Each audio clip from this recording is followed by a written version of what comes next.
We send our salutations and greetings on the Prophet and on his holy progeny, who are the best guides for mankind till the end of time.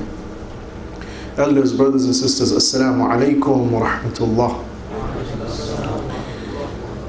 There are a few surahs in the Quran which are quite popular and famous because they carry a significance higher than the other surahs. Generally, all surahs in the Quran are a miracle from God, but then some surahs are stronger than others. One of those surahs is Surah Waqiah. Can you click on this slide? It's chapter 56, and it has 96 verses. It's a Meccan surah revealed in the pre-migration period. And sequentially, you'll have to move the screen towards you. Sequentially, it is the 44th chapter to be revealed in Mecca, between chapter number 20, Surah Taha, and chapter number 26, Surah Shu'ara. This is just to give you an idea that of the 60-70 surahs that were revealed in Mecca, this would be somewhere in the middle period of the revelation in Mecca. Next slide, please. In order to appreciate the significance of this surah, as an introduction, just look at some of the traditions which emphasize the merit or the excellence of reciting this surah.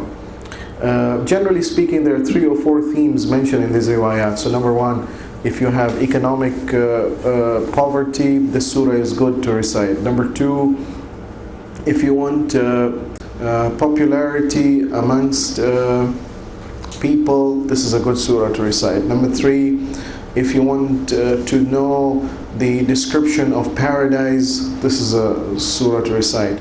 Number 4, if you want to meet your Lord in such a way that you have achieved purification and your face shall be shining brilliantly. Shining of the face is an indication that your whole being has achieved its perfection. Read this surah. These are general themes mentioned in the riwayat. Next slide, please. So look at this example. The 6th holy Imam says, "Man ishtaqa ila al-jannah wa ila sifatiha falyaqra Surah al-Waqi'ah."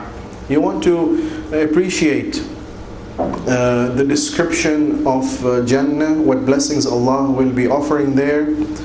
One surah where there is detailed description is Surah Waqi'ah. We'll see how much details there is in the surah. Next slide, please. Or there's another tradition by the 5th holy Imam. Man qara'a Surah al-Waqi'ah qabla an yanam. Next slide, please. Sorry, this should be a continuation. You press, yeah. لقي الله ووجهه كالقمر ليلة البدر. He shall meet his Lord such that his face shall be shining brilliantly, just like the full moon. It's an example in the darkness when nobody else would have achieved goodness or perfection. One great motivator that sets us on the right course. It gives us the right perspective to think about, and therefore it motivates us to behave in the correct way, is this surah. The end result of which shall be, and in the time of darkness, we shall be shining brilliantly, spiritually obviously. Next slide, please.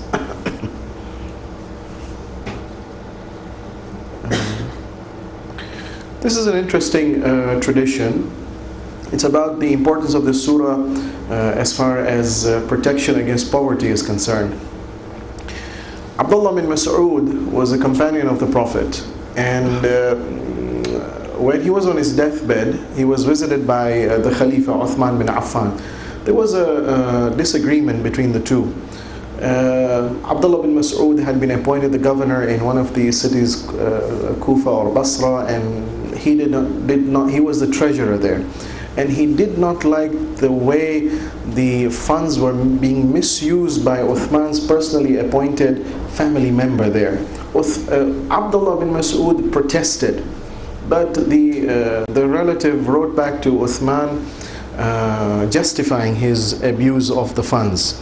So there was this conflict till finally he was sent to exile. He was brought back to Medina. Medina also he protested, and Uthman in order to silence him, used force against him.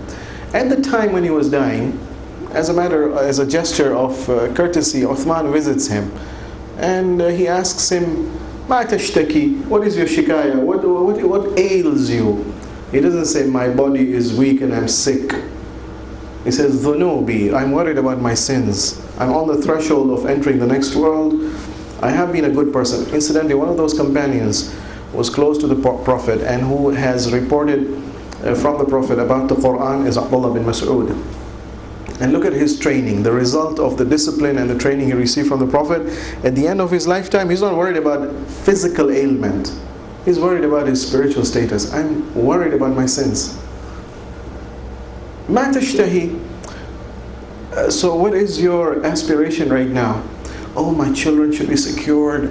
Oh, somebody should take care of my wealth. Oh, it's a shame I'm leaving this dunya. No.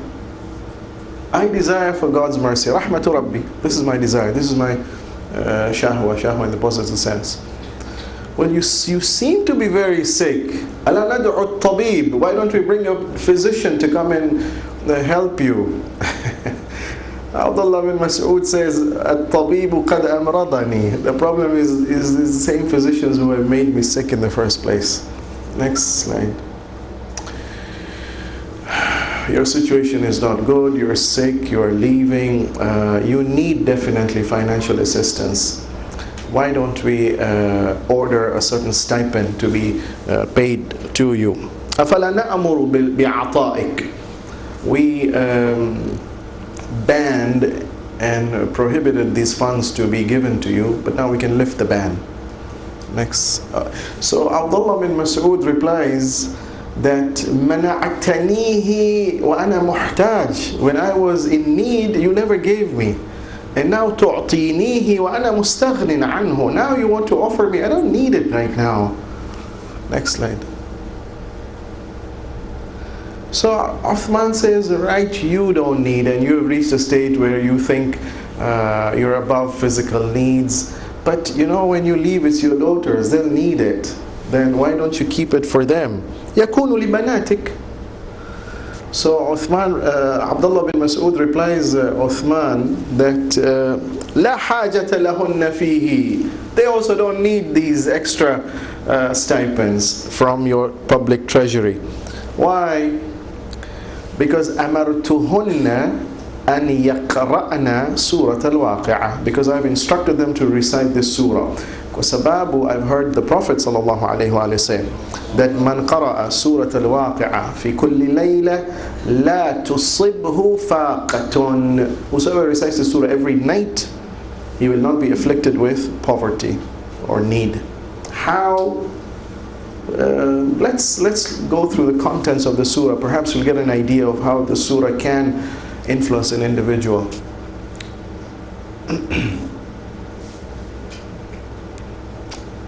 Yes. One more hadith. من قرأ سورة الواقعة في كل ليلة جمعة. Whoever recites the surah, not every night, but every Thursday night, Eve of Friday. أحبه الله. God will love him. وحببه إلى الناس. And God will make him lovable to the people. ولم يرى في الدنيا بؤسا أبدا ولا فقرا ولا فاقة ولا آفة من آفات الدنيا. Again, protection from afflictions. And finally, one more riwayah which says that من قرأ سورة الواقعة كتب ليس من الغافلين. Whosoever recites the surah, he shall not be recorded in the record of deeds as a person who was heedless of God or heedless of the purpose of creation. So, in short, notice the tremendous effect and influence of this surah on our lives. A, physically, it can protect us from poverty. B, it could give us popularity. C, beyond that, it prepares us to meet our Lord and we are already perfected and purified. 4, we get to appreciate the Jannah. And of course, we will be in constant remembrance of God, 5.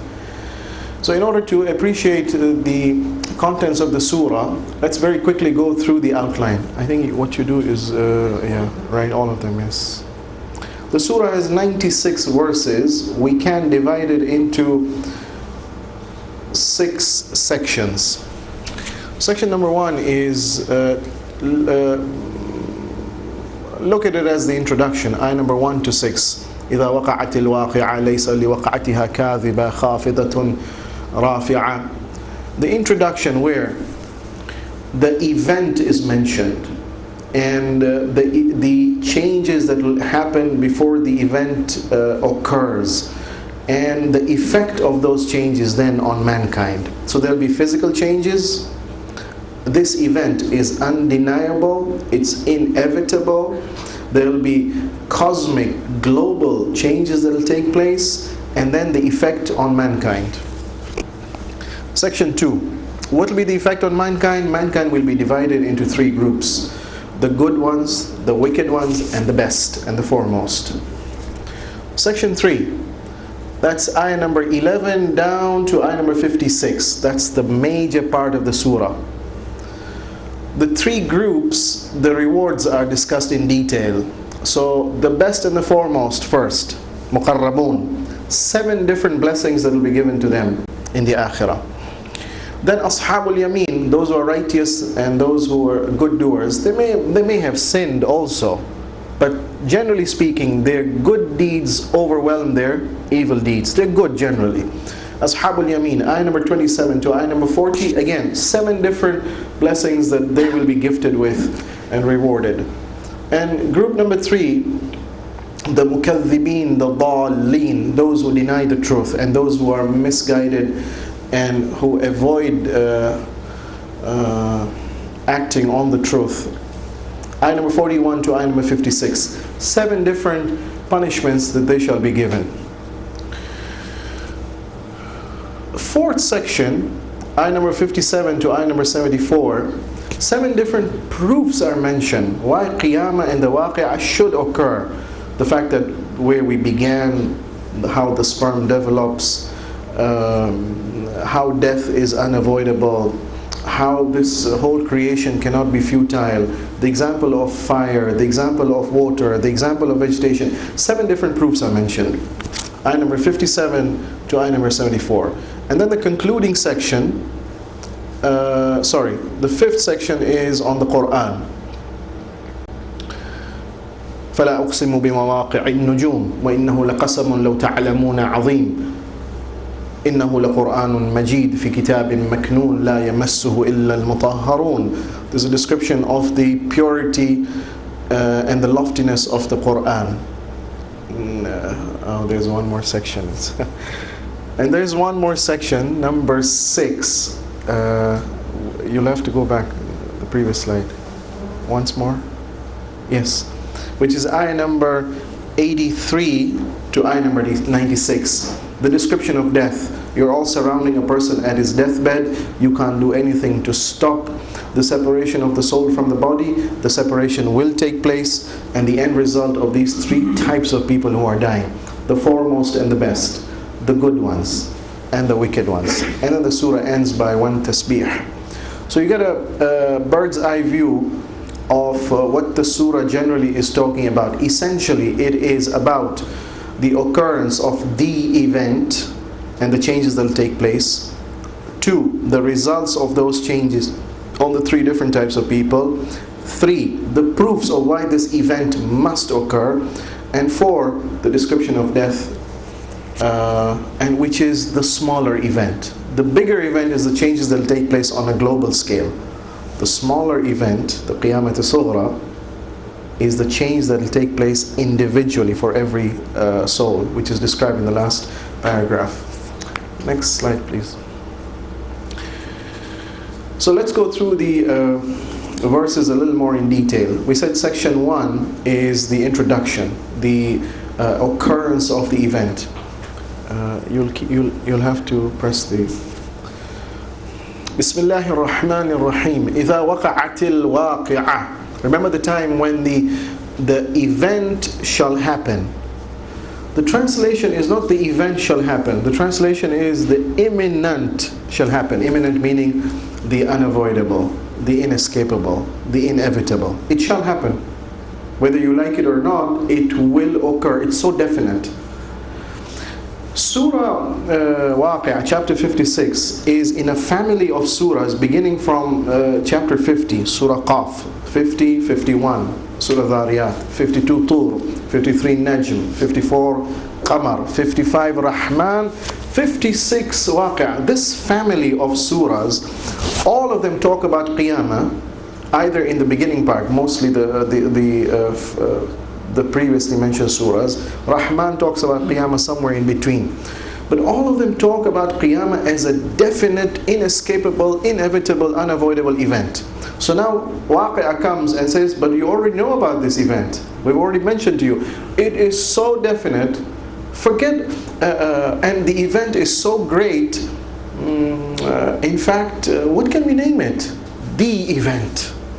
إِذَا وَقَعَتْ, when shall happen, what? Or how can we describe you? You have never seen such a phenomena on a global scale. You just live a mundane life in your normal local geographical area. You don't know at a global scale. Or even if you make a space travel, perhaps you'll be able to see a few planets. We're talking about a universal event. How can we describe it to you? It's definite, it's unavoidable. When shall happen? That event. إِذَا وَقَعَتْ, what? Al-Waqi'ah. So remember you are just in a short period of time to live in this physical world. Always, constantly remember. Every Thursday night, remind yourself. No, every night remind yourself. And every night, not in the beginning part of the night. I've come across scholars when I've attended a private session with them in the night time. I got the opportunity to pray with them, Salatul Jama'ah. And then I noticed the 2 rak'ah or mustahab prayers that they recite after the Isha. From memory, they recite Surah Waqiah from the sitting position. Actually, that salah is preferable to be prayed before sleeping, not after Isha. But then, life in the past was al-asha ba'd al-isha, and then you go to sleep. Asha, the supper, follows the Isha, Salatul Isha, and then you retire. By 8 o'clock, 9 o'clock, you're in bed. By 4 o'clock, automatically you're up. So remind yourself of this event every night before you go to sleep. And as you remind yourself, definitely the enormity of the event will be so overwhelming, you shall be influenced to therefore prepare for it. إِذَا وَقَعَتِ الْوَاقِعَةِ. Next slide, please. Ayah number 2. لَيْسَ لِوَقَعَتِهَا كَاذِبَةٌ. There is no way to deny it. The event is so definite, so clear, so unavoidable. There is no logical, convincing, persuasive proof that can deny it. And not only logically there is no problem with it, there is no element of lie or untruth in the report that has been given to you by the Prophet, who reports to you the unseen phenomena that shall occur. It shall occur, but it is being reported to you as if it has already occurred. Notice the ayah says, remember the event which has happened. It's so definite, and in fact, from the timeless world, Allah knows precisely what's happening, and He reports it to the Prophet, and the Prophet is reporting truthfully. So the verb tense which is being used to describe the occurrence of the event is not something that will happen. It's already happened. إِذَا وَقَعَتْ الْوَاقِعَةِ. There is no denial. There is no untruth in the reporting of that event. B. And besides, when it will occur, there is no kadhiba, there is no kidhb, there is no way of denying, because the event will be so widespread and so pervasive. Everywhere you go, you shall see signs of that cataclysmic apocalyptic change. It's unavoidable, it's undeniable. لَيْسَ لِوَقَعَتِهَا كَاذِبَةٌ. In different surahs, in Surah Mu'min Ghafir, for example, or in Surah Shu'ara, or in Surah, you have to click, or in Surah Hajj, there's description of, no, you'll have to go back. There's description of how there will be no denial. Even those who normally would have denied it in their lifetime, when it does occur, there is no denial. Chapter 40, ayah number 84. Look at the response of the deniers. فَلَمَّا جَاءَتْهُمْ رُسُلُهُمْ بِالْبَيِّنَاتِ فَرِحُوا بِمَا عِنْدَهُمْ مِنَ الْعِلْمِ. When the prophets brought the proofs, and the proofs were miracles, the proofs were logical proofs and evidence, they rejected it. They said, nah, it's not convincing. In the dunya, when the choice was there. When the time of death came, or no, when the time of the occurrence of the event came, فَلَمَّا رَأَوْا بَأْسَنَا, when they saw the demonstration of our wrath and displeasure, قَالُوا آمَنَّا بِاللَّهِ وَحْدَهُ. Oh yes, we believe in God. But what happened to your denial? Just some time ago the Prophet brought all the proofs and you denied it. وَكَفَرْنَا بِمَا كُنَّا بِهِ مُشْرِكِينَ. Now we are mu'min and we are kafir. We are mu'min in God and we are kafir towards all those partners that we ascribe to God. It's inescapable. Even the denier shall not be able to speak the untruth. لَيْسَ لِوَقَعَتِهَا كَاذِبَةٌ. Why no kadhiba? Because the event is so overwhelming. Everywhere you see, the sign is inescapable. And therefore even the denier shall not be able to reject. Next slide, please. One of the most evident effect of this waqi'ah, when it shall happen, is خَافِضَةٌ رَافِعَةٌ. It shall lower some and it shall raise some others. It shall lower some people to hell, the description will come later on, or it'll elevate others to heaven. Some people whom we consider as high-class people because of the wrong criteria that we may have made up and designed for ourselves in the dunya, at that time you shall see that they shall be lowered. Some other people who by false criteria are considered lower, at the time of the event, when the whole change will occur in the physical universe, and everything which is physical, which is apparent, which is a facade, which is just an appearance, when that mask falls and when the inner truth comes out, the true status hidden of the individual shall come out. Those who apparently are low by false standards, their true status, their high standards will be shown. The riwayah which is quoted in Nahjul Balagha in the section on short sayings, Imam Ali alayhi salam says that إِنَّ الْفَقْرَ وَالْغِنَى بَعْدَ الْعَرْضِ عَلَى اللَّهِ. True poverty or true prosperity is after you meet your Lord, not before.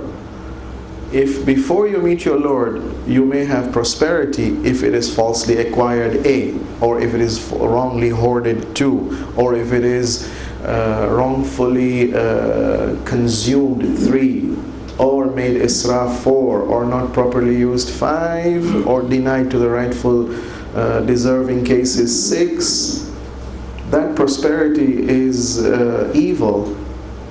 True prosperity is after you meet your Lord, and after the accounting, you can still defend. Whether the Quran says, مَنْ جَاءَ بِالْحَسَنَةِ فَلَهُ عَشْرُ أَمْثَالِهَا. Whoever comes to his Lord and he has done something good. Not done something good. He has brought that goodness with him. مَنْ جَاءَ بِالْحَسَنَةِ. He has come to his Lord and he's brought that goodness. He has not, that means he has done that goodness and not associated that goodness with something other evil which neutralizes or cancels or overwhelms that goodness. The prosperity after you meet your Lord and the accounting is the true prosperity. True poverty is after you meet your Lord. خافضة رافعة. There's a riwayah from the fourth holy imam where he says that خافضة والله لأعداء الله. For the enemies of God, it shall lower them. رافعة, it shall elevate who? والله أولياء Allah. Those who are close to God and those who have submitted themselves to the will of God and have avoided their desires and the dunya, they shall be elevated. Next slide, please. Right, so the event is inescapable. It shall occur. It's undeniable. And it shall have its effect. The whole social system is going to be changed upside down. Those who are high will be low, those who are low will be high, socially. But more important, there will be physical changes also. There will be an upheaval in the physical world. Two changes are mentioned only here. One is about the earth and the other one is about the mountains. إِذَا رُجَّتِ الْأَرْضُ رَجَّ. Rajj is to shake very violently. إِذَا رُجَّتِ الْأَرْضُ رَجَّ. Wait, we'll have to finish this. Yeah. The earth shall be shaken. It's not a small area, a geographical, a local location that shall be made to undergo an earthquake. إِذَا زُلْزِلَتِ الْأَرْضُ زِلْزَالَهَا. Remember the time when the whole of the earth shall undergo a violent shaking. The earth, which otherwise is calm. أَلَمْ نَجْعَلِ الْأَرْضَ مِهَادًا. Have not we made the earth a cradle? Mihad is a resting place. A baby requires a calm, resting, supportive environment. The earth, in contrast to other planets, has been designed supremely to enable and to be suitable for life to develop, be it vegetable life, be it animal life, be it human life. This same resting place, the cradle for humanity, shall now be shaken upside down. So notice, in chapter 22, Surah Hajj, يا أيها الناس اتقوا ربكم إن زلزلة الساعة شيء عظيم. Beware of the quake that shall take place before the event. It shall be a massive earthquake. So massive, well, how can we describe to you the enormity and the severity of this event? Well, look at the pillars. One of the strongest solid pillars that you can see around the mountains.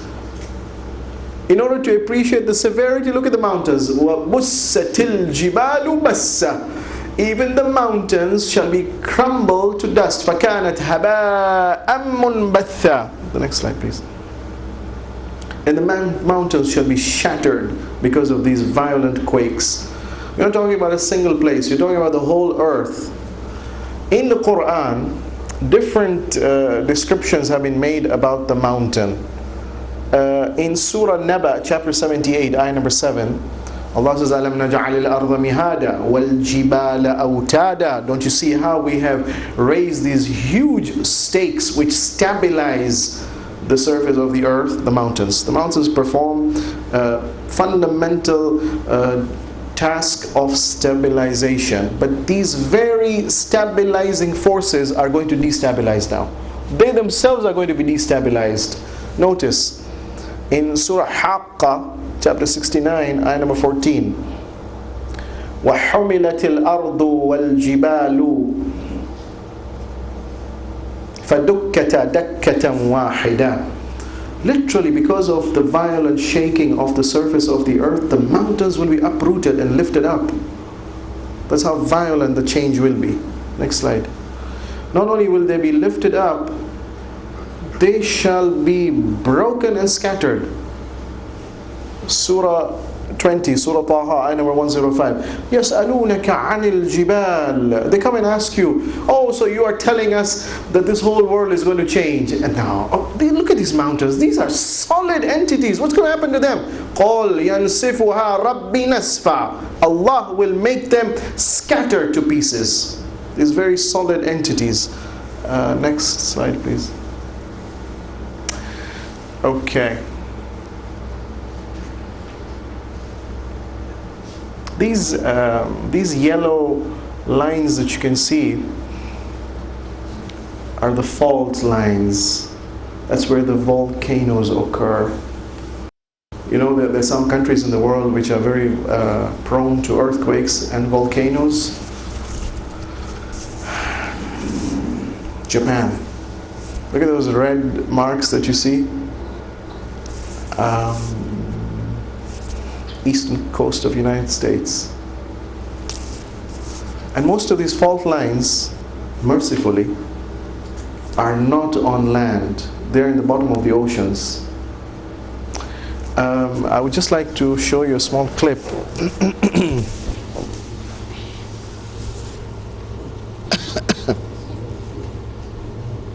did I put this?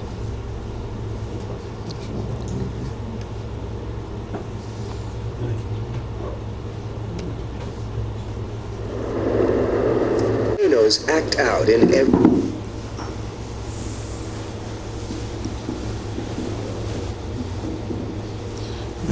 I'll tell you when to pause. Just listen to this, watch this clip. It'll help us appreciate what could possibly happen. Of course, this description is only for a local earthquake or volcano erupting, but we're talking about a global scale change, right? Volcanoes act out in every possible way. Like a moody person, they can erupt in violence, or steam silently, lazily creep along, or self-destruct. Watch the description the Quran makes. The mountains are going to become like scattered dust. Look at the ash, look at the steam, look at the gases, look at the dust formation from solid mountains. A volcano's origin determines its temperament. Many volcanoes erupt along subduction zones. Here, the great tectonic plates of our... Tectonic plates. Notice these two yellow diagram that they have shown, these flat plates. One way of imagining the tectonic plates is to imagine a swimming pool which has a floater, and all the huge continents represent a floater. So they are floating masses, not on water, they're floating masses of land on a bed of molten rock. And these areas where the two floaters meet, the subduction zones, that's where you have the majority of the earthquakes and the volcanoes taking place. Now look at that diagram that shows these fault lines go all the way throughout the world. And you can imagine how zalzalat as-sa'a, the whole earth is going to be enveloped in these cataclysmic changes. At any one time, in any one year, expect about 60 earthquakes or volcanoes to erupt. But most of them are in the oceans, they're not noticed. And the majority of them are just second eruptions. It's only about 30, less than 50%, which are new eruptions. But it's a constant event, because this underlying sea of molten rock is constantly forming. What we have to imagine is the same repeating on a global scale all over. It's not difficult to imagine how this can happen. It's already happening, but we don't know. It's happening on a very small scale. What we're being warned is this can happen at a much more intense, severe, and wide scale. إِذَا رُجَّتِ الْأَرْضُ رَجَّةً, when the earth is going to be shaken violently.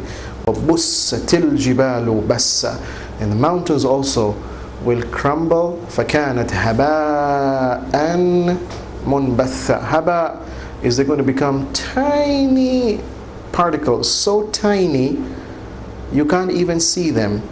I don't know if you can observe. Look at this projection of the light from the projector. I don't know if you can see the suspended particles that are being displayed. That's haba. The particles are so tiny they can't be normally visualized. It's there everywhere, the haba. But it's only under the strong illumination of the rays of light that these tiny particles are then illuminated. فَكَانَتْ هَبَاءً مُنْبَثًّا. Next slide, please. Next. So, look at the description of the different changes that are going to take place to the mountains. These solid, stabilizing stakes are going to be lifted. حُمِلَت. They are then going to be سُيِّرَت. وَسُيِّرَتِ الْجِبَالِ. And number 3, they are then going to crash and crumble. And number 4, they're going to be scattered like dust. And number 5, they will be like wool, so soft, floating, solid entities floating now. يوم تكون الناس يوم يكون الناس كالفراش المبثوث القارعة ما القارعة وما أدراك ما القارعة. Surah number 101. يوم يكون الناس كالفراش المبثوث وتكون الجبال كالعهن المنفوش. You shall see mankind scattered in fear, in terror, as a result of the events taking place. How can we impress upon you what is the frightening event that has taken place? تكون الجبال كالعهن المنفوش. It'll be just like wool which has been carded. It's soft and it's floating. And finally وسيرت الجبال. Surah Naba, ayah number 20. فكانت سرابا. You think you're looking at it, but it's not there. It's nothing solid. When you go there, it's just dust. It's gone. It's finished. This is a supreme symbol of the very pillars of order and structure and stability collapsing. This whole physical universe, the way we know it, is going to change and disappear. A whole new realm is going to come. Man is going to be so overwhelmed, even the denier will say, I believe. I don't believe anything else. وَكُنْتُمْ أَزْوَاجًا ثَلَاثًا. At that time, the inner truth shall expose itself. You shall be divided into 3 groups: the best, the good, and the wicked. Inshallah, we'll discuss this in the next session. Wassalamu alaikum wa rahmatullah.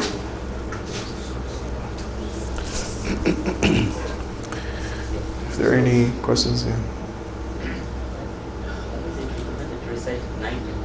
Why is it recommended to recite it at night? Death is a sister of sleep, or sleep is a sister of death, maybe. Are you prepared? Maybe the message is read and prepare and then go to sleep. Perhaps.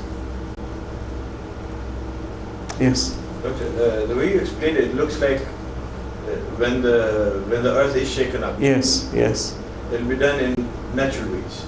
Right. So that means that given the major fault lines, right, there will be places that will be relatively safer than others, even then.